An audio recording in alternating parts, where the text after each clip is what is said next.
Assalamualaikum warahmatullahi wabarakatuh. Kami dari kelompok 7 yang beranggotakan 1. Tiara Nawang Wulan dengan NIM 193141017. Yang kedua, Yuanita Indah Sabila dengan NIM 193141020. Yang ketiga, Tarisa Aulia Fiadora dengan NIM 193141021. Dan yang terakhir, Syakinah dengan NIM 193141031 akan menjelaskan mengenai mikromolekul dan makromolekul pangan. Untuk materi yang pertama yaitu pengertian mikromolekul dan makromolekul. Dalam sistem biologi terdapat satuan kecil yang disebut dengan atom, di mana membentuk molekul yang lebih besar dan disebut dengan makromolekul. Istilah makromolekul diperkenalkan pertama kali pada tahun 1920-an. Makromolekul ini berupa polimer yang terbentuk secara alami maupun sintetik, sebagai contohnya hemoglobin. Sedangkan makromolekul yang non-polimer, contohnya lipid. Polimer yaitu rangkaian yang tersusun secara berulang dari atom yang panjang, terbentuk dari molekul identik sebagai pengikat yang disebut monomer. Makromolekul serat pangan mempunyai kemampuan untuk bergabung dengan ion logam. Jadi, jika makromolekul merupakan molekul yang berukuran besar,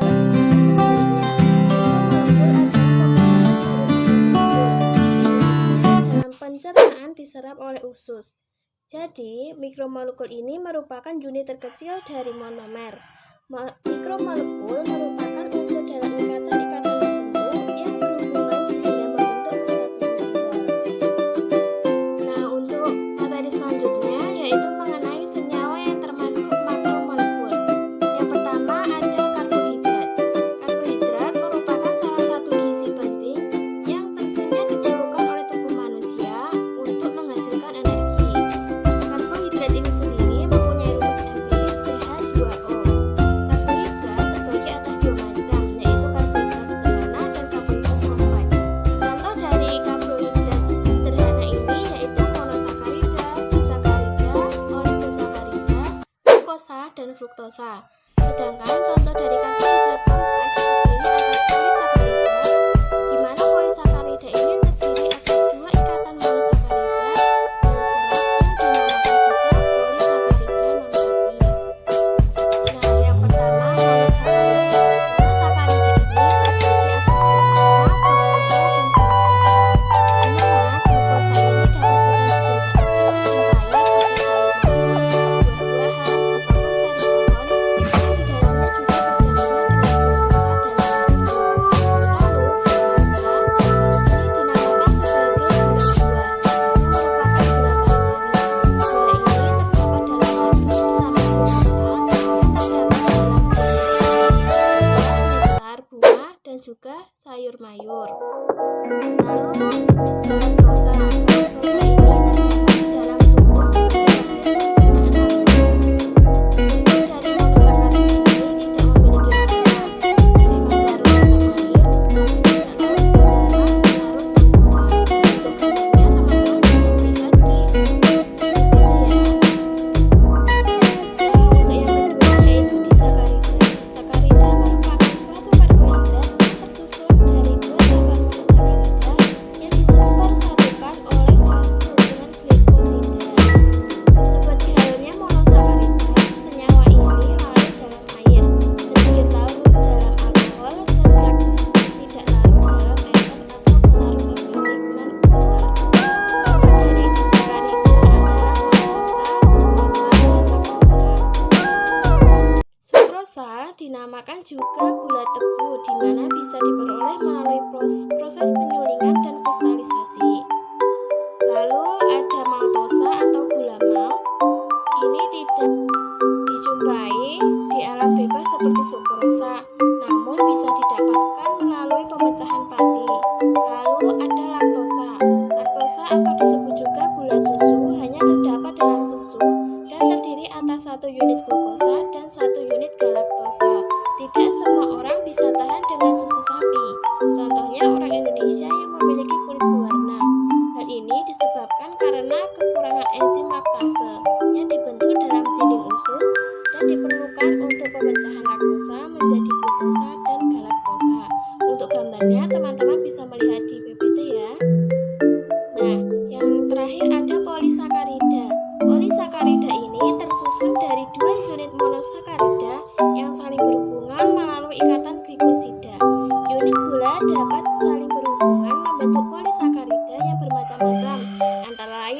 lurus, bercabang, atau melingkar. Dari segi bentuknya, polisakarida memiliki warna putih dan tidak berbentuk kristal, tidak memiliki rasa manis, dan tidak memiliki sifat mereduksi.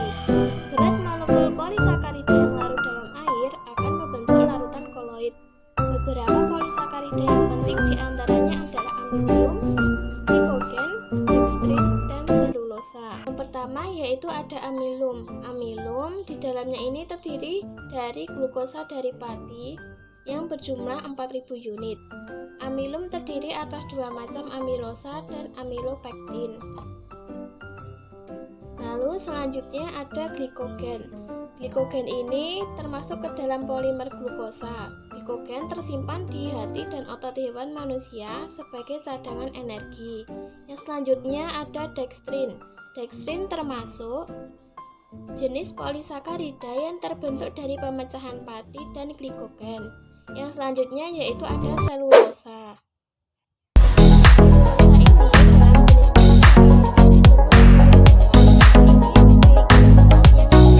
Nah, materi selanjutnya yang kita bahas adalah lipid. Lipid merupakan sekelompok senyawa yang mempunyai ciri relatif tidak larut dalam air, tetapi larut dalam pelarut nonpolar seperti ether dan kloroform. Lipid. Jaringan ini merupakan jaringan penahan panas yang terletak pada jaringan bawah kulit dan melindungi organ, misalnya ginjal. Makanan yang mengandung asam lemak omega 3 bermanfaat bagi beberapa penyakit kronis seperti salah satunya adalah rematik. Nah, klasifikasi lipid terbagi menjadi 3, yaitu lipid sederhana, lipid kompleks, dan lipid turunan. Lipid sederhana merupakan bentuk ester asam lemak dengan berbagai alkohol. Nah, ada 2 contoh dari lipid. Nah, sedangkan lipid kompleks adalah bentuk ester asam lemak yang mengandung alkohol dan beberapa bagian lain. Selanjutnya yang kita bahas yaitu mengenai tentang protein. Protein berasal dari bahasa Yunani yang artinya paling utama. Molekul protein mengandung karbon, hidrogen, oksigen, nitrogen, atom sulfur, dan fosfor yang dimana berperan penting dalam struktur dan fungsi sebagai makhluk hidup dan virus. Kita sampai di fungsi protein. Fungsi protein yang pertama merupakan faktor utama dalam sel yang banyak terlibat dalam proses regulator enzim. Yang kedua, enzim merupakan protein yang terlibat sebagai katalisator dalam berbagai macam reaksi kimia di dalam tubuh. Yang ketiga, antibodi. Antibodi merupakan protein khusus yang berperan penting dalam pertahanan tubuh. Yang keempat, banyak protein yang terlibat dalam proses kekimyaan sel dan transkripsi sinyal. Contohnya surin yang berperan penting dalam pengaturan glukosa dalam darah.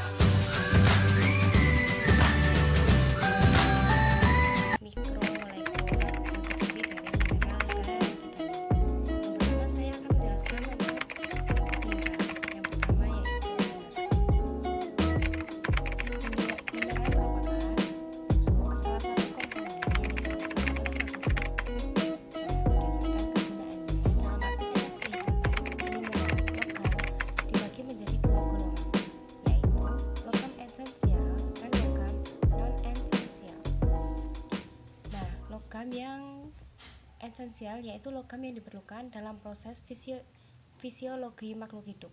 Mineral ini biasanya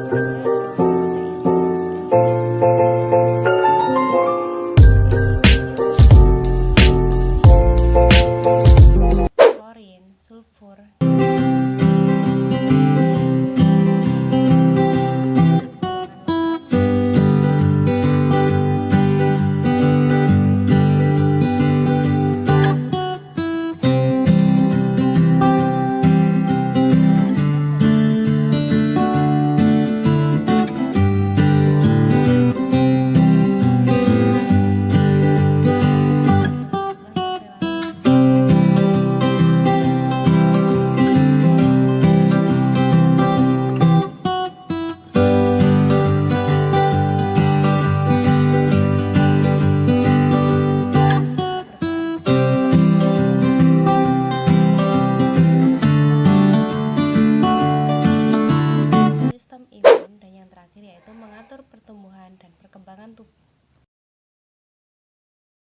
Selanjutnya saya akan menjelaskan tentang vitamin. Vitamin merupakan nukleotida organik yang dibutuhkan dalam jumlah kecil untuk berbagai fungsi biokimiawi dan yang umumnya tidak disintesis oleh tubuh sehingga harus dipasok dari makanan. Nah, vitamin B yang paling penting bagi nutrisi manusia adalah tiamin. Nah, tiamin merupakan tanaman yang biji-bijian yang digiling sempurna dan daging merupakan sumber tiamin. Jadi tiamin ini merupakan tanaman yang termasuk biji-bijian kayak gitu. Terus yang kedua yaitu riboflavin atau terdiri dari sebuah jenis isoaminosasid yang terikat dengan gula, alkohol, yang ketiga yaitu niacin atau asam nikotin. Vitamin niacin merupakan komponen kunci yang paling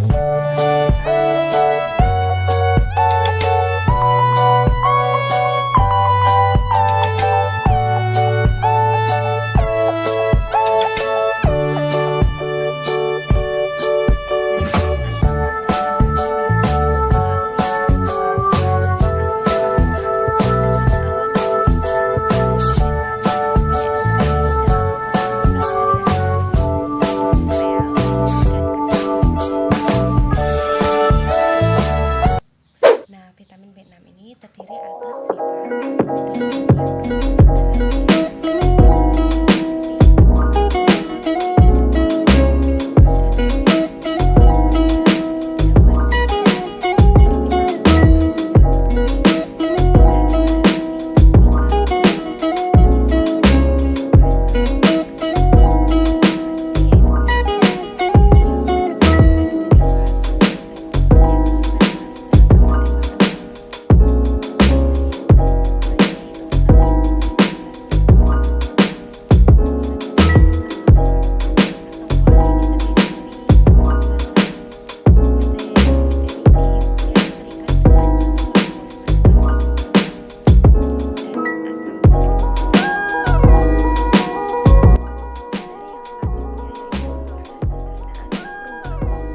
Yang pertama, proses pencernaan karbohidrat yang terjadi pada mulut. Pencernaan karbohidrat dimulai dari mulut. Bolus makanan yang diperoleh setelah makanan dikunyah bercampur dengan ludah yang mengandung enzim amilase. Amilase menghidrolis pati atau amilum menjadi bentuk lebih sederhana, yaitu dextrin.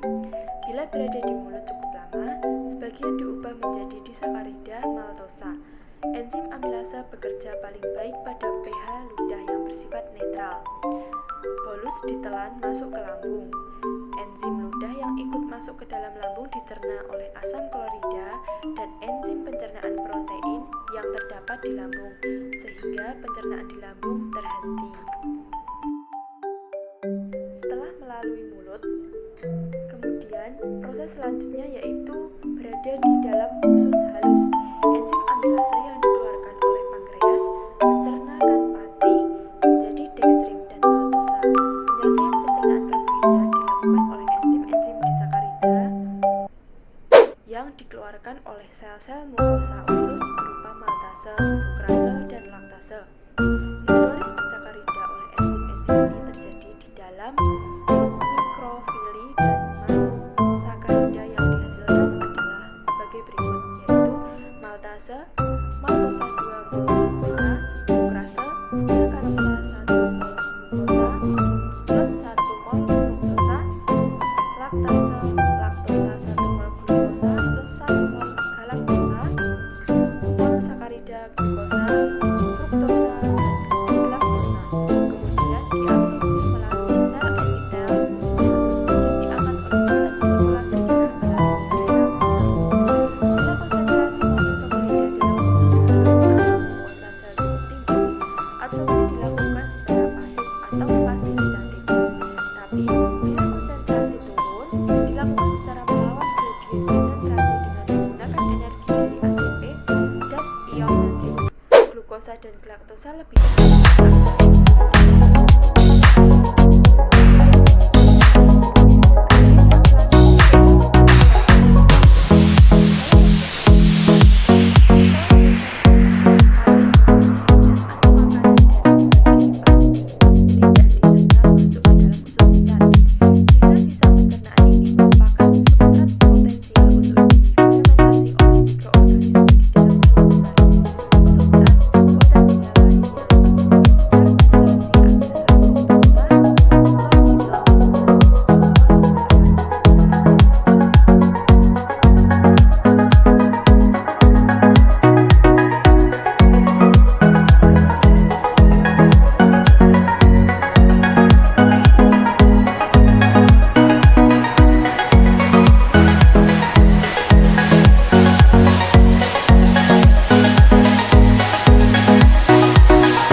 Sekian presentasi yang bisa kami sampaikan. Apabila ada kekurangan mohon maaf. Wassalamualaikum warahmatullahi wabarakatuh.